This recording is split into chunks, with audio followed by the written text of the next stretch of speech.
Siapa yang menyangka jika dalang dari penemuan dua jasad perempuan di Bogor adalah pemuda kalem yang bahkan terkenal ramah dan tidak neko-neko.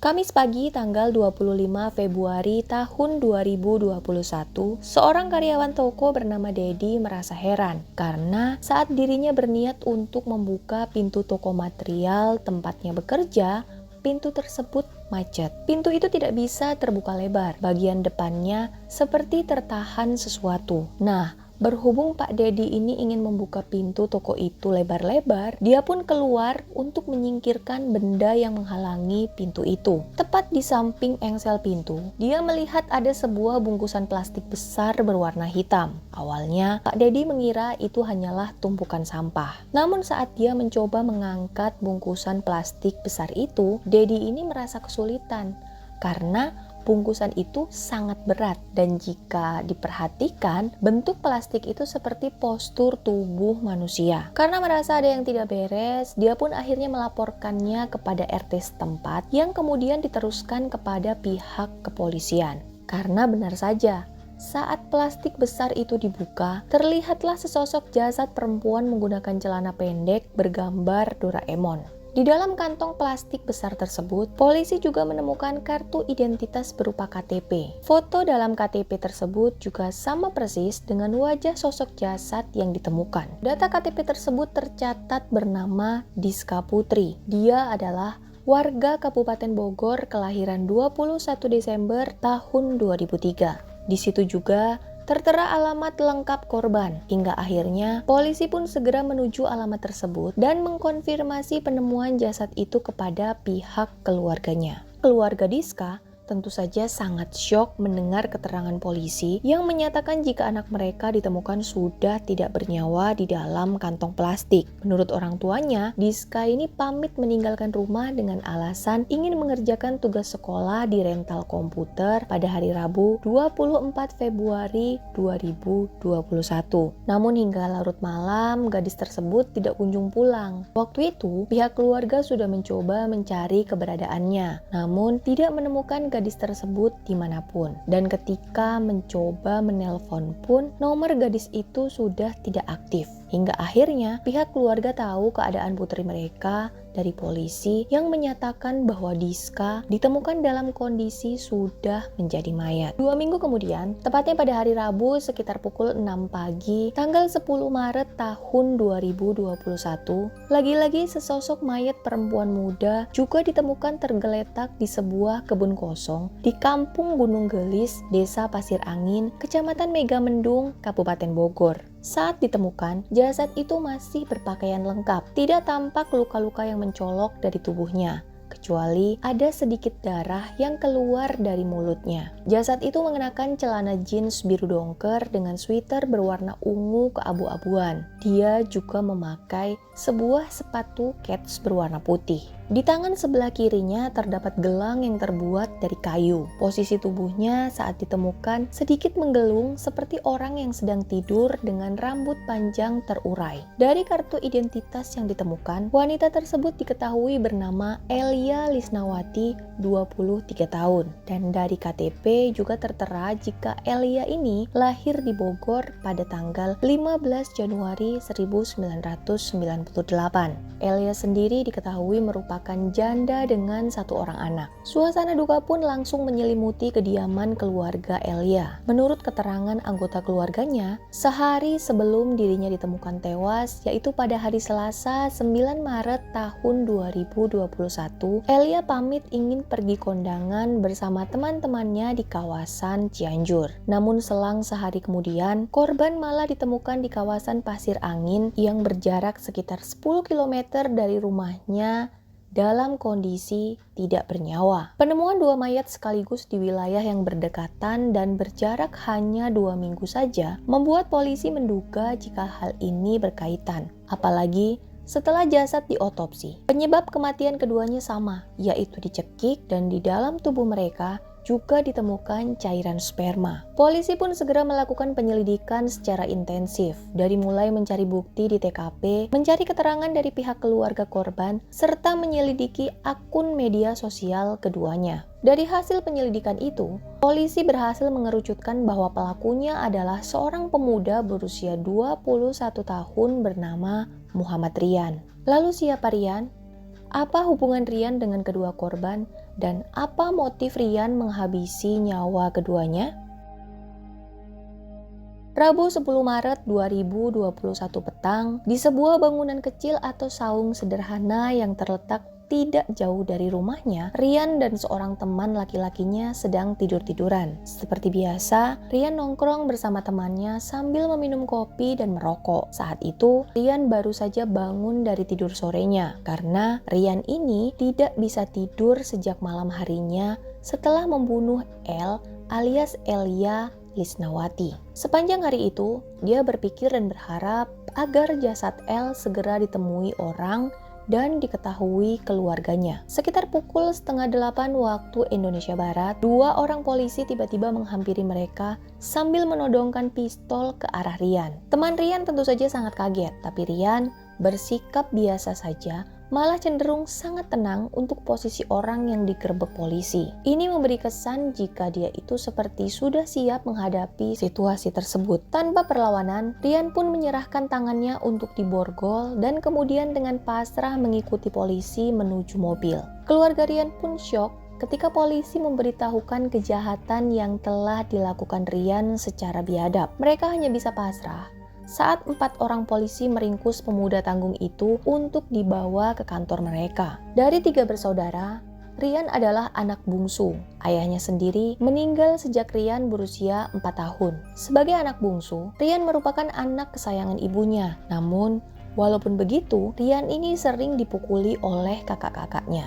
Saat memberikan keterangan itu, Rian tidak merinci lebih lanjut penyebab kenapa kedua kakaknya sering memukulinya. Dengan wajah datar, Rian hanya menjawab singkat ketika ditanyai persoalan keluarga dan peristiwa kejahatan yang dilakukannya. Menurut Rian, dirinya tidak terlalu dekat dengan keluarganya dan lebih banyak menghabiskan waktunya di luar rumah. Dari keterangan orang-orang yang mengenal Rian, dia dikenal sebagai anak yang baik dan sopan. Kepada teman dan tetangganya, dia selalu menyapa. Hanya saja, Rian ini tidak pernah terlihat bergaul dan aktif di lingkungan rumahnya. Sejak lulus SMA, Rian sempat bekerja mengantarkan kue.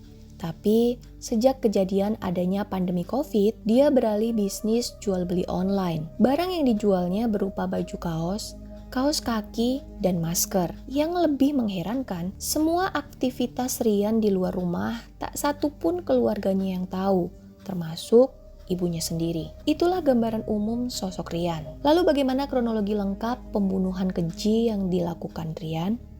Korban pertama Rian bernama Diska Putri. Di sini aku menyebutnya DP aja ya. Nah, ternyata Rian dan DP ini baru mengenal di hari naasnya DP. Rian pun menceritakan awal perkenalannya dengan DP yang bermula dari sebuah grup media sosial. Saat itu, Rian menghubungi DP setelah DP membuat unggahan di grup tersebut. Awalnya, DP ini membuat postingan yang menyatakan jika dia baru saja tertipu. Rian pun kemudian berpura-pura simpati kepada DP dengan mengirimkan sebuah pesan pribadi. Rian kemudian mengatakan jika dia bisa memberikan uang 1 juta rupiah kepada DP asalkan DP mau melakukan apapun yang Rian mau. Dan saat itu, DP ini menerima tawaran itu dan mereka pun sepakat untuk bertemu pada tanggal 24 Februari tahun 2021.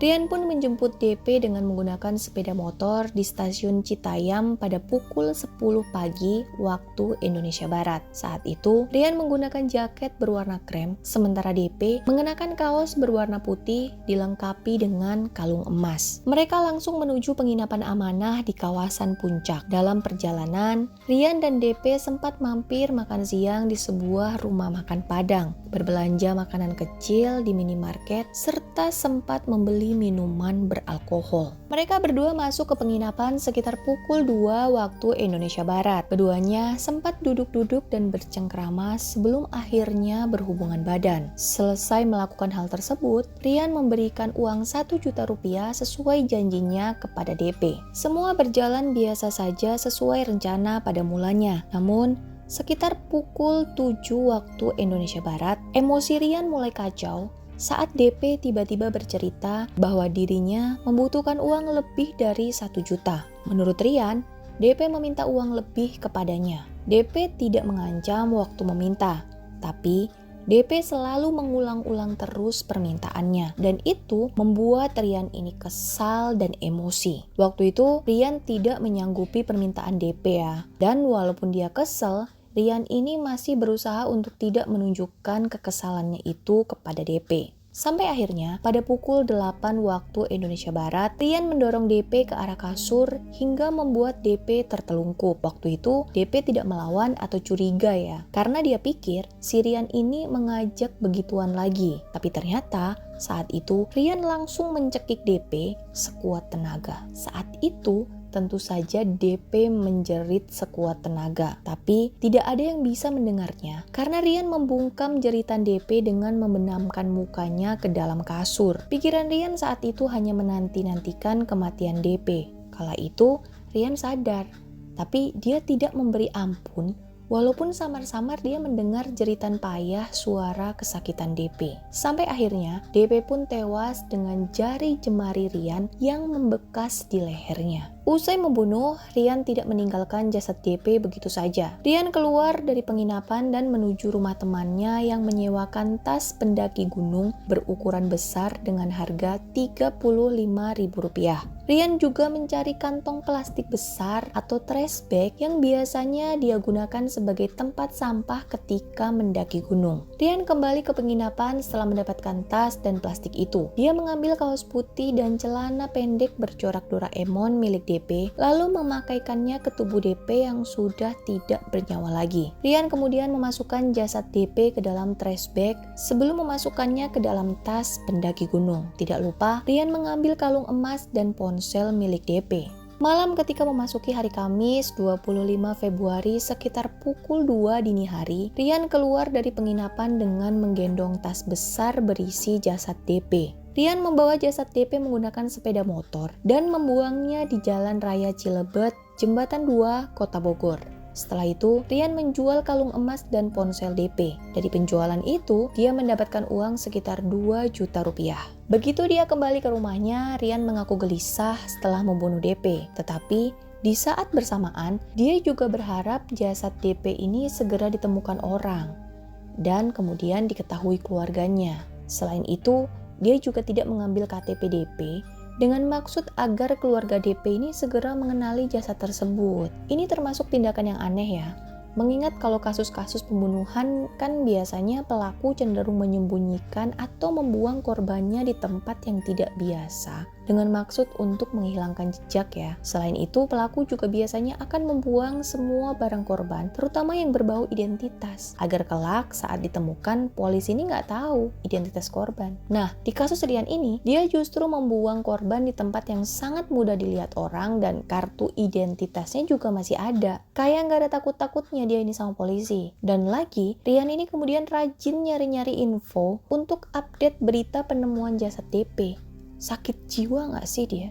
Seminggu pertama Rian membunuh, dia ini mengaku menyesal dan gelisah. Tapi di minggu kedua, dia malah semacam ketagihan untuk melakukan tindakan keji itu lagi. Tuh kan, kayaknya beneran sakit jiwa dia ini. Tepatnya pada hari Selasa 9 Maret 2021, Rian kembali mencari korban keduanya. Dan kali ini korbannya ya menjadi jasad kedua yang ditemukan polisi, yaitu Elia Lisnawati. Di sini aku menyebutnya EL aja ya. Dan untuk menjerat EL, lagi-lagi Rian memakai modus yang sama seperti yang dilakukannya ke DP. Beneran sama, kenalan lewat media sosial, nawarin sejumlah uang, dan ya mengajak ke penginapan amanah lagi. Iya, dia melakukan aksi kejinya yang kedua kali juga di penginapan itu. Cuma kali ini beda kamar aja. Cara ngebunuhnya juga sama, yaitu mencekik lehernya dari belakang hingga tewas setelah mereka selesai berhubungan badan. Tapi bedanya kali ini, pembunuhan tersebut sudah direncanakan. Kalau pas bunuh DP kan spontan ya, perkara dia kesel, DP maksa-maksa minta uang, terus dia jadi ngebunuh. Nah, kalau di kasus EL, dia benar-benar udah siapin semuanya. Dia udah bawa trash bag dan udah bawa tas ransel juga.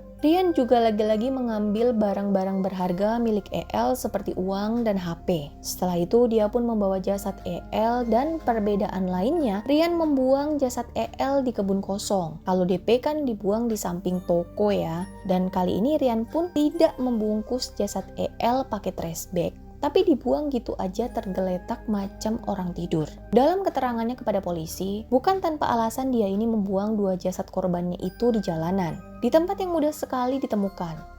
Padahal dia bisa saja berusaha menghilangkan jasad-jasad itu. Pada pembunuhan pertama misalnya, ada sungai di sekitar 25 meter dari tempat ditemukannya jasad DP. Menurut polisi, bisa banget loh Rian ini ngelempar jasad DP ke sungai kalau dia ingin ngilangin jejak, tapi Rian nggak ngelakuin itu. Menurut Rian, dia memang sengaja membuang jasad korban pembunuhannya di tempat yang mudah ditemui orang. Alasannya ya agar orang tua korban ini cepet nemuin jasad mereka. Jujur di sini aku nggak ngerti alasan Rian melakukan itu ya. Karena logikanya kalau jasad para korbannya dengan mudah ditemukan polisi, lengkap dengan identitasnya, itu berarti Rian juga seperti membuka peluang yang sangat besar kepada polisi untuk nangkep dia. Terus dia ini niatnya ngebunuh emang sengaja biar ditangkep atau apa ya? Boleh banget dong teman-teman share pendapat kalian, soalnya ini agak nggak wajar ya. Atau memang dia ini sakit jiwa? Tapi dari sumber yang aku baca, mental dia baik-baik aja loh. Dia ngelakuin ini juga dalam keadaan sadar. Walaupun jika kita flashback ke belakang, dia kan sering dipukulin sama kakak-kakaknya ya. Mungkin nggak sih ada trauma psikologis gitu yang memicu dia buat ngelakuin ini. Dan seiring dengan berjalannya penyelidikan, polisi juga menemukan fakta kalau ternyata Rian ini positif mengkonsumsi narkoba jenis inek dan sabu berdasarkan dari hasil tes urinnya. Jadi ada kemungkinan juga kalau hal keji yang dia lakuin ini efek dari penggunaan narkoba. Dalam kasus ini Rian terjerat 2 perkara pembunuhan. Di kasus pembunuhan DP, Rian dinyatakan bersalah karena telah melakukan kekerasan terhadap anak di bawah umur sehingga menyebabkan kematian karena usia DP masih tergolong sebagai anak-anak waktu itu. Dan hal ini membuat Rian terancam dengan hukuman 15 tahun penjara. Sedangkan untuk kasus pembunuhan EL, Rian dituduh telah melakukan pembunuhan berencana dan terancam dengan hukuman mati. Namun akhirnya, Rian pun mendapatkan vonis hukuman selama 13 tahun penjara aja oleh Pengadilan Negeri Cibinong Bogor. Vonis ini lebih ringan dari tuntutan jaksa yang menginginkan Rian dihukum 14 tahun penjara. Pengurangan vonis ini diberikan karena majelis hakim menilai Rian ini kooperatif saat diperiksa dan langsung mengakui perbuatannya. Rian juga dianggap bersikap baik selama proses persidangan. Gimana menurut kalian, geng? Vonis yang diterima Rian ini sebanding nggak sama perbuatannya? Share pendapat kalian di kolom komentar ya. Makasih banget untuk yang sudah klik dan nonton video ini sampai habis ya. Matur thank you. Boleh banget dong support channel YouTube aku dengan cara klik tombol subscribe. Atau mungkin kalian suka dan mau klik tombol like-nya. Boleh banget teman-teman. Oh iya, kalian juga boleh follow akun Instagram pribadi aku di @praptiprap. Terima kasih supportnya, aku jadi makin semangat lagi nih. Cerita lagi, cerita mulu, cerita terus untuk kasus yang lain. Dadah!